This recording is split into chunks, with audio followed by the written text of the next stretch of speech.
What if I told you there was a team with no factory, zero discipline, and a crew that cared more about partying and drinking than actually racing? And yet, they still managed to take on and even beat the biggest teams in Formula 1. Hunt is in the lead with Lauda chasing him, and it's James Hunt. Sounds impossible, right? Well, this is the unbelievable story of how Hesketh Racing did it. Early 70s Britain was not fun. Not fun at all. But what if you were born into one of the richest families in England? That changes things a bit, right? Meet Lord Alexander Fermor Hesketh. Born in 1955 into proper aristocracy, he grew up on the Eastern Neston estate, right next to, surprise surprise, Silverstone. Of course, little Lord Alexander had it all. Silver spoons, the fanciest schools money could buy, and a family that owned the Toaster Racecourse, one of the UK's swankiest horse tracks. But here's the thing, the only horses he cared about were the ones with 2 and 4 wheels. From a young age, he realised school was not his thing, so at 16 he jumped straight into the used car business, selling cars for a couple of years. After that, he figured he'd better play the part of a proper aristocrat, working abroad and learning the ropes to one day take over the family empire. But what young Lord Alexander really loved was partying hard and spending money. And honestly, who wouldn't if you were in his shoes, right? At one of those wild, over-the-top high society British parties in 1971, he met Anthony Horsley, aka Bubbles, another young aristocrat just as clueless as him who loved fast cars, crazy parties,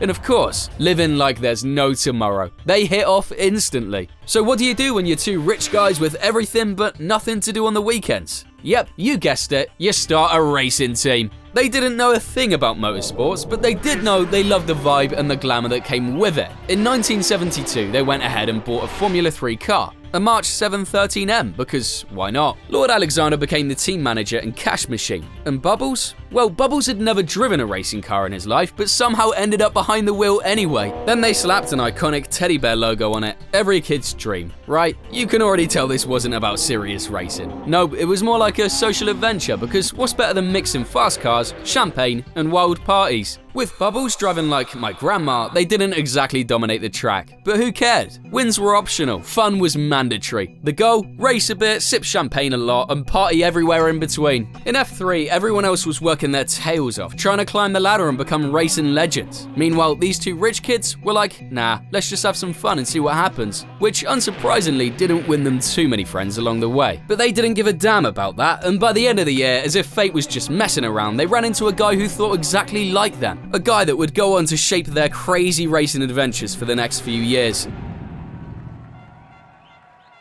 By mid-1972, Hesketh had money to burn, but no driver worth a damn. And you know who had zero money, zero options, but a ton of raw talent behind the wheel? A certain James Hunt. At 25, this British madman was racing in Formula 3 with March. He actually pulled off some decent results, but then got booted out after earning the nickname Hunt the Shunt. Why? Because he literally crashed into everything that moved. Finished second, and there are bits of Formula 3 motor car all over the track there. And if you thought it was your fault, yeah, he'd probably throw a punch at you in the paddock. The guy had talent, no doubt, but also the subtlety of a wrecking ball and a personality that made him about as popular as a wasp at a picnic. And outside the track, forget training regimes, Hunt was all about hedonism on steroids. Parties, women, booze, and chain smoking like it was an Olympic sport. Sound familiar? So yeah. By then, he was broke, unemployed, and with a reputation so bad that most teams wouldn't touch him with a 10-foot pole. One random weekend, Hunt, surprise surprise, bumped into Lord Alexander and Bubbles, and instantly, it just clicked. Each of them had exactly what the other was missing, and off the track, let's just say they shared the same values. With Hunt as their star, the trio started getting famous, but mostly for everything they did outside the track. They showed up to races in Rolls Royces, downed champagne no matter the result, and only stayed in 5-star hotels. Seriously, it was the dream life of every 20-something guy. And for Hunt, they even made him a driving suit that read, "Set." The breakfast of champions. I mean, come on, could there be a more perfect slogan for this team? So while they were living that lifestyle, you're probably wondering, okay, but what about the results? Yeah, they couldn't care less. By mid-season, Hunt and Bubbles had already written off both the team's Formula 3 cars. At that point, Bubbles, probably more out of fear for his life than anything else, decided to give up on his failed dream of being a driver and moved into team management instead, just without the very real risk of breaking half the bones in his body. After that, Hesketh rented a Formula 2 March for the rest of the 1972 season, so Hunt basically just jumped straight into F2. Yeah, back then it was that simple. If you had a car, you could race. No big budgets, no giant staff, none of today's nonsense. You had a car and a driver, boom, you're in. By 1973, Lord Alexander brought Hunt a Surtees F2 car, which Hunt immediately wrote off at the start of the season. That's when Lord Alexander did the maths and realized racing in F1 wasn't really much more expensive than doing F2. So by mid-1973, he just said, screw it, let's go Formula 1. And well, F1 was definitely not ready for them.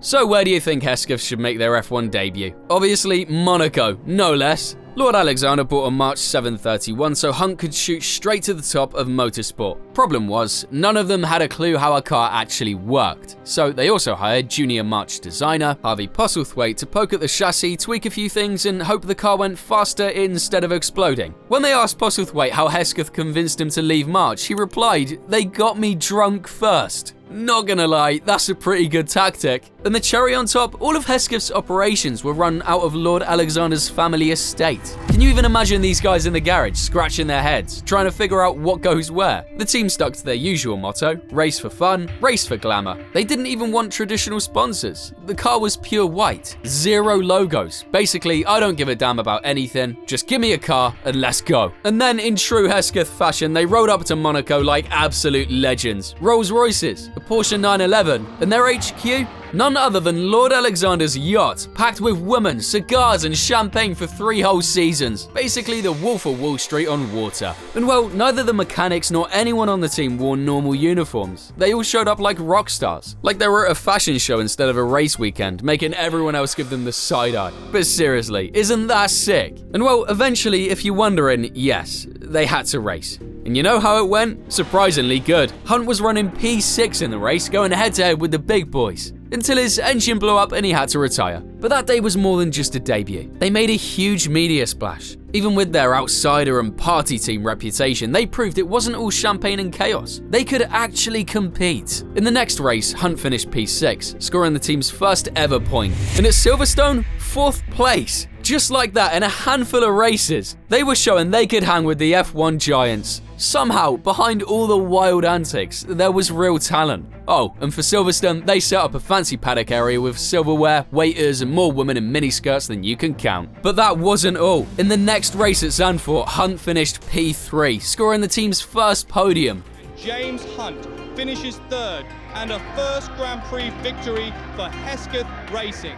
Just pure race pace, beating giants like McLaren, BRM, and Lotus. Suddenly, they weren't just some random team that shows up and disappears. They were proper annoying gate crashers. And yeah, you can bet that if they usually throw wild parties, that day was an all-out legendary bash. After 3 terrible weekends, full of retirements, crashes, and 0 pace. The last race of the season at Watkins Glen saw Hesketh and Hunt back in the spotlight. On track, I mean, obviously, because off it, they were already giving people something to talk about. The Brit qualified 5th on a day overshadowed by the tragedy of Francois Savert, who sadly passed away after a brutal qualifying crash where his car split in half, forcing Tyrrell to pull out of the race. It was a tragedy that would change the sport in many ways, and a stark reminder of just how dangerous F1 still was back then. With heavy hearts, there was no choice but to race the next day. Hunt, starting P4, quickly moved up to 2nd and began chasing Ronnie Peterson's Lotus for the lead. Amazingly, Hunt kept pace with Peterson, stalking P1 and even attacking wherever he could pretty much the entire race. Fans, paddock folks, and even the Hesketh team themselves couldn't believe it. They were actually there, fighting for the win. Sure, it would have been epic if Hunt won, but he couldn't quite get past Peterson, finishing just under 7/10 behind. This was the ultimate proof that this team wasn't just some random squad. They were here to make waves, on and off the track. Loads of people loved them for being eccentric but talented,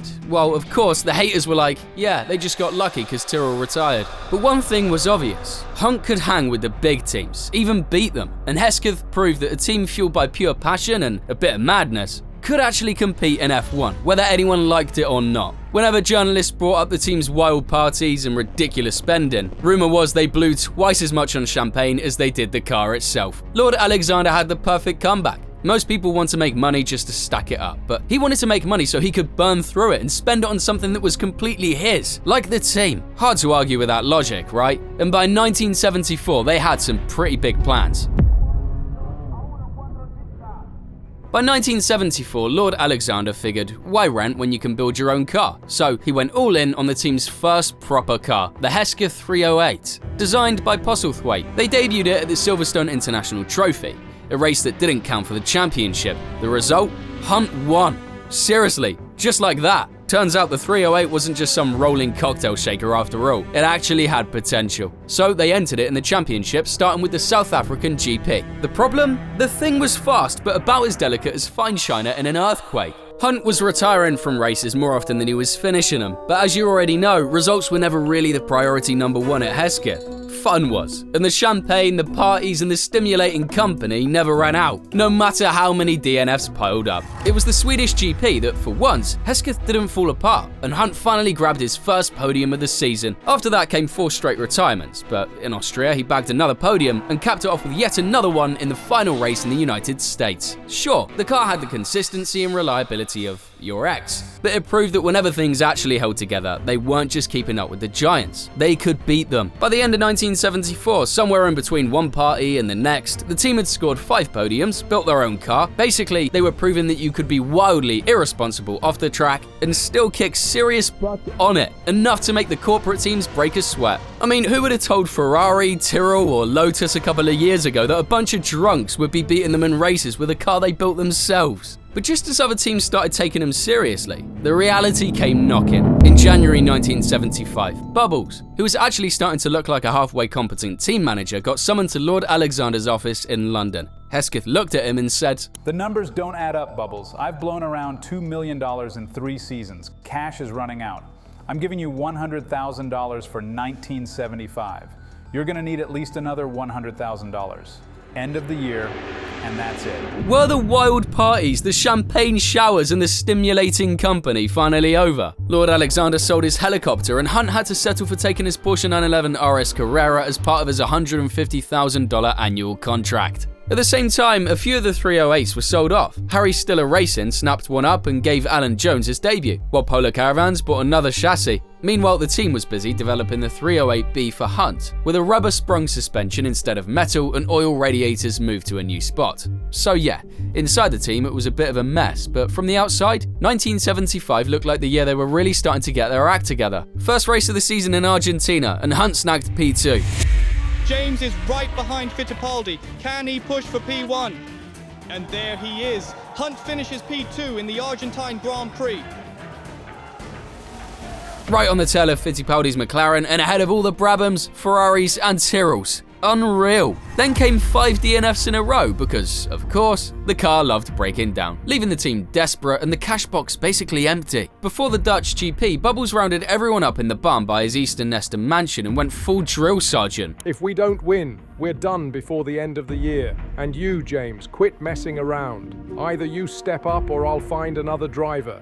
No sugarcoating, no excuses. Winning was the only option, and everyone knew it. A huge storm has hammered the track all morning, even messing up the start time. Just before the race, there's still a light drizzle, so everyone kicks off on wet tyres. The grid? Lauda, Ragazzoni, Hunt, and Scheckter. 2 Ferraris, a Hesketh, and a Tyrrell duking it out. Looks like someone sneaked into the Giants party. On the opening laps, the tricky track eats up drivers left and right. Meanwhile, Bubbles spots a tiny patch of sun breaking through the clouds and yells Hunt into the pits. He's the first to slap on slicks as the track starts drying. By lap 15, Hunt is in the lead, grinning like he's just stolen candy, with Lauda hot on his tail, breathing down his neck. Will Hunt crack under the pressure, or is he about to show the big boys that a Hesketh can throw a party and win the race? The Brit holds on for over 20 laps to cross the line in P1. Unbelievable. There he is. James Hunt wins the 1975 Dutch Grand Prix, beating Ferrari. Hunt takes Hesketh to its first ever Grand Prix win.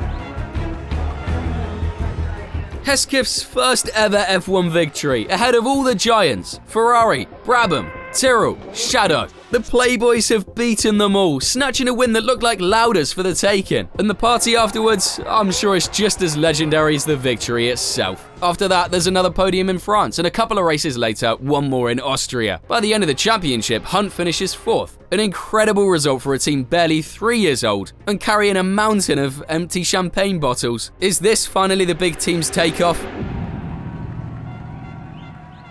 Even with a killer 1975 season and the fact the team wasn't too shabby technically, running an F1 team without a single sponsor to cover the ever-growing costs soon became impossible. It's not like companies weren't lining up to throw money at them and the new British crowd favourite. On the contrary, there was a fight to get on board. The problem, in one of his classic out-of-touch decisions, Lord Alexander decided that his cars would only ever rock the patriotic colours and badges of Great Britain, England and Scotland. No sponsors, no compromise. Because why not make life harder for yourself, right? Meanwhile, Hunt got an offer from McLaren to replace Fittipaldi. Sure, Hesketh was the ultimate playground for a full-time Playboy, but if Hunt wanted to actually chase that championship dream, he needed a team that cared a bit more about racing and a bit less about champagne. McLaren was the perfect ticket. Of course, Hunt didn't give up his party lifestyle for anything. When he signed with McLaren, he even slipped a clause into his contract saying he was never required to wear a suit, ever. And we all know how that story ended. Hunt became world champion in '76, going down in history not just as a Playboy. James Hunt finishing third and almost catching Patrick Depailler. And James Hunt is the world champion. Our new world champion, James Hunt, by just one single point. As for Lord Alexander, he reluctantly walked away from the team as he just couldn't keep foot in the bill, with Bubbles taking over as boss. Postlethwaite took his upgraded 308C to Wolf Williams Racing, while Bubbles worked on the 308D version. By then, the team was a total mess, with everything split up, and whatever little reputation Hesketh Racing had left, mainly for running their cars in plain British colours, without sponsors, went straight out the window when their main backers turned out to be a poor magazine and a brand of rolling papers that everyone used for blunts back in the day. To be honest, I can't think of better sponsors for Hesketh. The team was running whatever random drivers they could scrape together, making hopeless tweaks to an already outdated 308, and scored exactly 0 points between 1976 and 1978, the year they finally threw in the towel in F1, because keeping it going had become impossible. Hesketh Racing also dabbed in sports car racing thanks to Postlethwaite, with little luck, and Lord Alexander tried other business ventures, like making motorcycles, also a total flop. After all the business flops, Lord Alexander, finally a bit more focused, kicked off a political career that would shape the rest of his life, and eventually in 2006 he had to sell Eastern Neston to a Russian billionaire. In the end, Hesketh Racing went down in history as one of those rare F1 oddities that only happened once. They were never a properly structured team, never had industrial backing, and certainly weren't the kind to play it safe in a sport that was getting crazily expensive and professional. But that's exactly why they're legendary. They broke all the rules, won a race with 0 sponsors, a plain white car, and a driver living like a rock star. Lord Hesketh's dream didn't last long, but it was pure. Hunt found the perfect springboard to McLaren in the World Championship in 1976. Postlethwaite proved he was a top-notch engineer, and the rest of the team, scattered as they were, get to brag forever about being part of something totally out of the ordinary. Hesketh Racing wasn't just a team, it was a lifestyle, a big middle finger to corporate motorsport, and proof that chaos, flair, and a bit of rebellion could still make it to the top. A brief blazing flame, but one that left its mark on F1 history, and on everyone who loved a good party along the way. And if you want to keep watching unforgettable moments, check out this video right here. And as always, thank you for watching.